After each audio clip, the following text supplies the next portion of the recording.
Magandang araw mga kaibigan. Pag-usapan natin ngayon ang paglilinaw ni VP Sara tungkol sa kanilang relasyon, personal man or political relationship kay Pangulong Marcos Jr.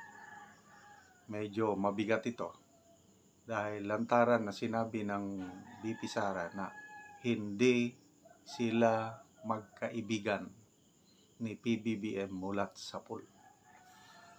Okay, dito po sa Inquirer na article, by the way, salamat sa aking kaibigan,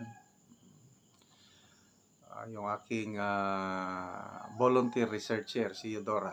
Salamat. Siya nagpapadala sa akin ng mga article na ito para ma-discuss ko sa inyo. So, title ng Inquirer article is VP Duterte on President Marcos.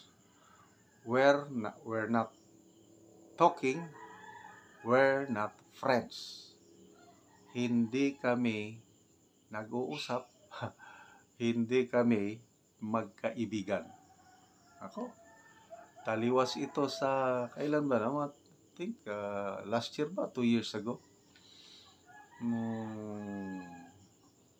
Maganda pa yung relasyon. I think birthday ni VP Inday Sara, nandun ang Pangulo. Nako, nakangiti. Masayang masaya ang Pangulo nag-announce. I am designating myself as your best friend forever, BFF. So ano nang nangyari? Kala natin BFF, best friend forever, ito pala Mulat Sapul, hindi sila magkaibigan. So, bakit na banggit ito ni VP Sara? Nagkaroon po ng ambush interview. Maglalakad. Tapos may mga tanong. At ito na ang trademark ng ating VP. May mga sagot siya na sandali lang, kailang malalim ang dating. So, tinanong siya ng media kung nag-usap na ba sila sa Pangulo, nag-meet na ba sila, pinag-usapan na ba nila ang mga issues na ibinabato kay VP Sara sa ngayon, lalo na sa House of Representatives, So, ito yung exact word niya. Kung nag-meet na ba, nag-uusap ba, sabi niya, wala. Hindi naman kasi kami talaga nagkausap niyan. Hindi kami magkaibigan unang-una. Nagkakilala lang kami dahil mag-running mate kami. So, bago pa man kami naging running mate, hindi na kami nag-uusap. So, kahapon ba yun, yung nag-attend siya sa hearing sa House Committee on Good Governance and Public Accountability hearing. Paglabas niya, doon pa sa loob ng hearing, may binitawan siyang salita. Yung ng kanyang mga kongresista na ang gusto nyo lang kasi impeach ako Parang lantaran. And you will find me unbound. Di ako tatalima sa inyo. Yun, paglabas, ni-interview siya. Hindi kami magkaibigan. Okay, so, sino ang kaibigan niya? Ituloy natin Nagkausap lang kami during campaign at saka sa trabaho noon. Okay, maalala pa natin, kampanyahan. Ang sarap ng tawanan nila, ang sarap ng samahan. Talagang kala ko tuloy-tuloy na yung unity. Yung pala, ganito ang mangyayari. Sayang. Okay, so, nag-uusap kami, sabi niya, ang kaibigan ko talaga, take note, ang kaibigan ko talaga ay si Senator Amy Marcos. Kilala niya ako since 2012. So that was 12 years ago. Matagal-tagal na rin pala silang magkaibigan.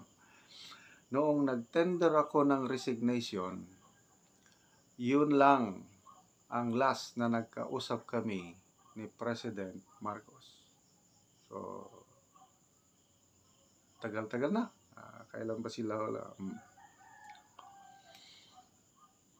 So, maalala ko, nung kampanyahan na, kwento ito ni Senator Amy.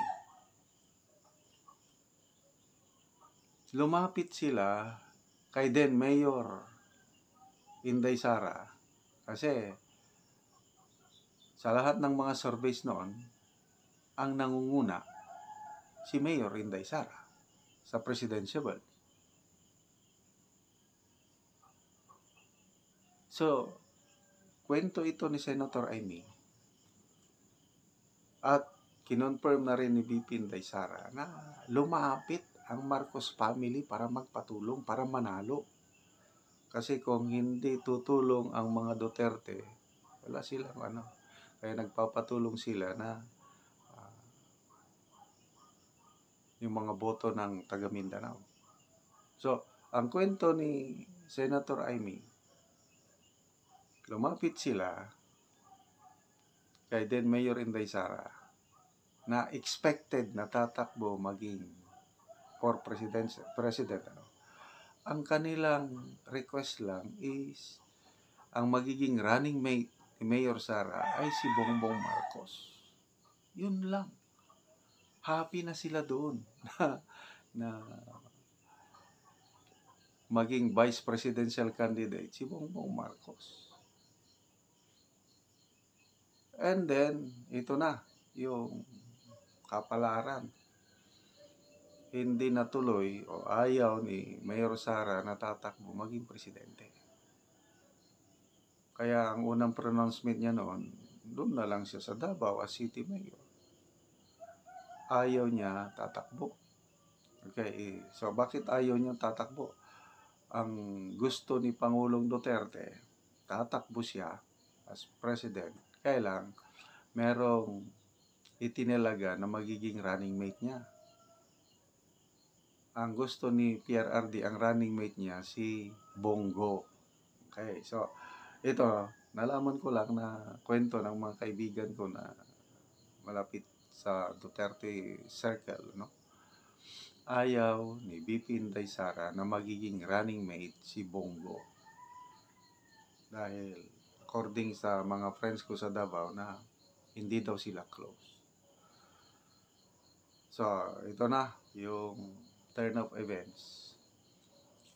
Finally, nag-decide si VP Sara na kakandidato. Yun na. Nabigla ang lahat. Pati si Senator Amy. Kasi, ang tatakbong presidente, si BBM na at Vice President na lang si Mayor Inday Sara. And the rest is history. Ang alam ko, mayroong isang political analyst na nagsasabi nito, si Professor Ronald Llamas. Parang may agreement itong unity team noon na okay, Bongbong Marcos, ikaw ang presidente ngayon, Inday Sara, Vice President. But, sa susunod, next election, si Inday Sara na ang tatakbong presidente. Siya naman ang susunod. Ganon yung parang informal agreement ba na ngayon hindi na nasusunod. Kasi nasingitan na ng ambisyon isang grupo na they want to stay in power forever. Kaya ito na. Dumating na yung tambaluslos na issue. Kaya dumating na yung charter change. Ito na sinisiraan ng mga Duterte. At hanggang ngayon totally nag-crack na yung unity team. At ito na. Ano nang nangyari yung... So, makikita nyo, ang stand na BP Sara is palaban na siya, but ako, believe ako, hindi siya plastic. Prangka-prangka lang siya kung magsalita. Short sentences, kailangang malalaman. Hindi kami magkaibigan. So, na-confirm natin na talagang ang magkaibigan is si BP Sara at saka si Senator Amy Marcos. So, sana naman, ito na, sino ang pipiliin ni Senator Amy Marcos? Ang kapatid o ang kaibigan? Yun na. So, marami nang nagdududa.